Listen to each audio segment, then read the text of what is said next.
Hello student, good morning. कल हमारा topic चल रहा था method of valuation of goodwill.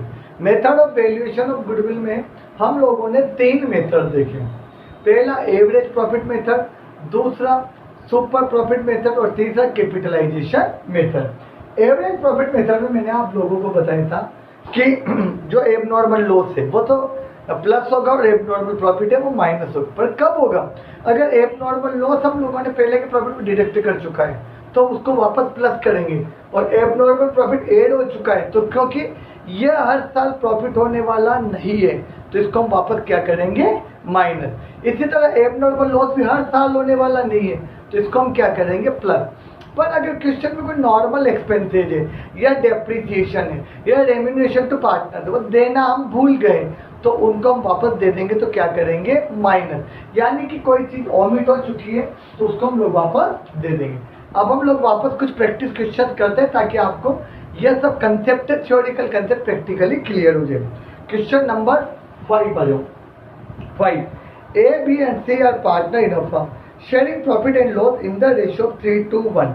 A, B और C पार्टनर 3:1 में प्रॉफिट शेयरिंग रेशियो करते हैं। They decided to de-admit partner 1/4 share on 1st April 2017. D को एडमिट किया। तो मैंने बताया था गुडविल कब कब आवश्यकता होती है? जब कोई पार्टनर एडमिट होता है या प्रॉफिट शेयरिंग रेशियो चेंज होता है, रिटायरमेंट होता है, अमेरिकमेंट होता है, डेथ होता है, तब हम गुडविल की कैलकुलेशन करते हैं। For this purpose, goodwill is to be valued 3 times of average annual profit of previous 4 or 5 years, whichever is higher. 3 times goodwill होगी जो पिछले 4 और 5 years of average profit, दोनों में जो ज़्यादा होगी।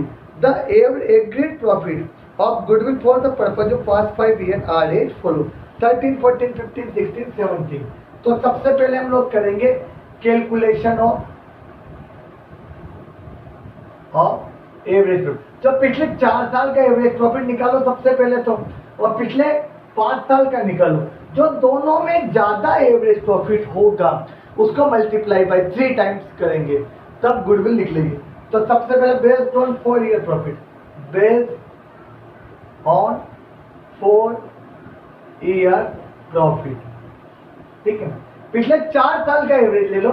अब हमारे पिछले 4 लास्ट 4 ईयर यानी कि 13 को शामिल नहीं करेंगे। 14, 15, 16, 17 प्रीवियस 4 के रहे तो प्रीवियस 4 तो ये 14, 15, 16 और 17। तो 31 मार्च 2014 का प्रॉफिट हम लोगों को यहाँ पे कितना दिया हुआ है? 120। 31 मार्च 2015 प्रॉफिट दिया हुआ 1,50,000। 31 मार्च 2016 इसका प्रॉफिट दिया हुआ है 1,10,000। और 31 मार्च 2017 इसका प्रॉफिट दिया हुआ है 2 लाख। तो टोटल प्रॉफिट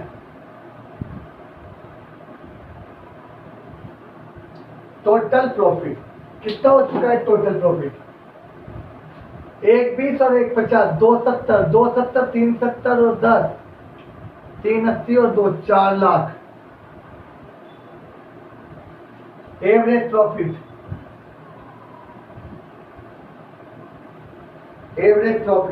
कितना होगा इनका? एवरेज प्रॉफिट आपका वापस 1 मिनट, टोटल 2, 3, 4, 5 1 मिनट 1, 2, 3 लाख और ये 2 लाख 5 50 5 7 580 होगा, सॉरी 5,80,000। दोबारा टोटल करिए 580। तो एवरेज प्रॉफिट कितना होगा? टोटल प्रॉफिट कितना हुआ? 5,80,000 अपॉन 4 1 18 4 चौक 16 1,45,000। यह पिछले 4 साल का आपका क्या हुआ?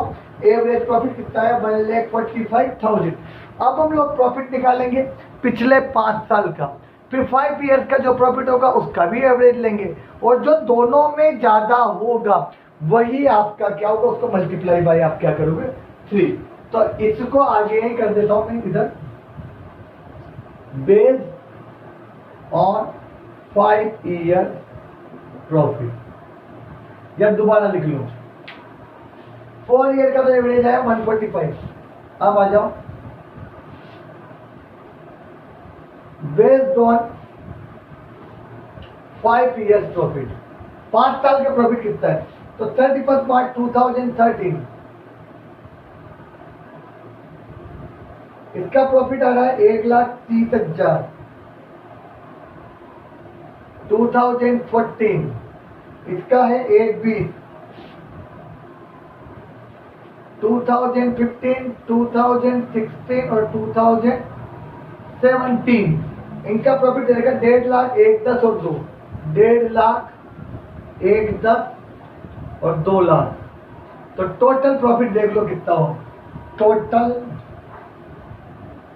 प्रॉफिट 2, 3, 4, 5, 6, 7,10,000 रुपए। पिछले 4 साल 5 साल का प्रॉफिट दिया हुआ है 7,10,000। एवरेज 5 साल का एवरेज निकालना है, एवरेज प्रॉफिट 7,10,000 अपॉन 5, 5 पंजा 5, 2 20, 5 24, 1 10, 1,42,000। तो देखो 4 साल का प्रॉफिट तो आया 1,45,000 और 5 साल का प्रॉफिट आया 1,42,000। तो दोनों में ज्यादा कितना हुआ? 1,45,000। क्वेश्चन कह रहा है प्रीवियस 4 और 5 ईयर प्रॉफिट जो दोनों में ज्यादा होगा उसका 3 टाइम्स गुडविल होगी। तो अब गुडविल कितनी हो जाएगी? 142, 145, दोनों में ज्यादा हुआ 145। तो गुडविल कितनी हो जाएगी? Goodwill equal to 1,45,000 into 3। तो कितना हो गया? 1 2 3 5 15 का 5 4 का 1 4 3 13 का 1 4,35,000 रुपए। यानी कि आपकी गुडविल कितनी आएगी? 4,35,000 रुपए। इस तरह से हमें गुडविल का कैलकुलेशन करना है। जो क्वेश्चन इंफॉर्मेशन दे उसके अकॉर्डिंग आप क्वेश्चन सॉल्व कर लो। एक और क्वेश्चन करवा रहा हूं मैं आपको, क्वेश्चन नंबर 6, ताकि आपका और कंसेप्ट क्लियर हो जाए अलग अलग तरह के समझ के। Question number 6,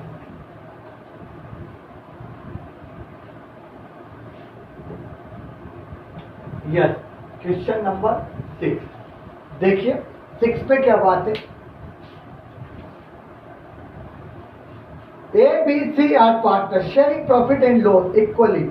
They agreed to admit D for equal share. D को admit किया। For this purpose, goodwill is to be valued 3 year purchase of average profit of past 4 years. पिछले 5 साल के एवरेज निकालो और उसका 3 ईयर परचेज यानी कि मल्टीप्लाई बाई क्या करना है? 3।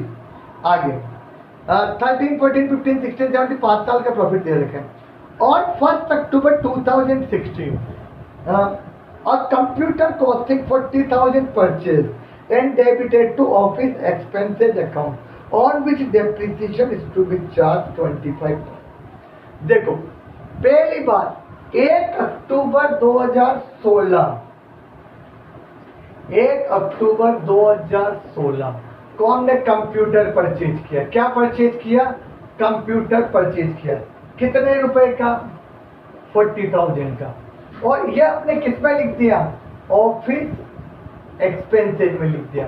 इस पर डेप्रिसिएशन लगना था आपका 25%। अब आप बात नोट करिए। सबसे पहली गलती, कंप्यूटर हमारे कैपिटल एक्सपेंडिचर होता है। पहला 1 अक्टूबर 2016 का एंड होएगा 31 मार्च 2017, यानी कि प्रॉफिट कौन सा इफेक्ट हुआ?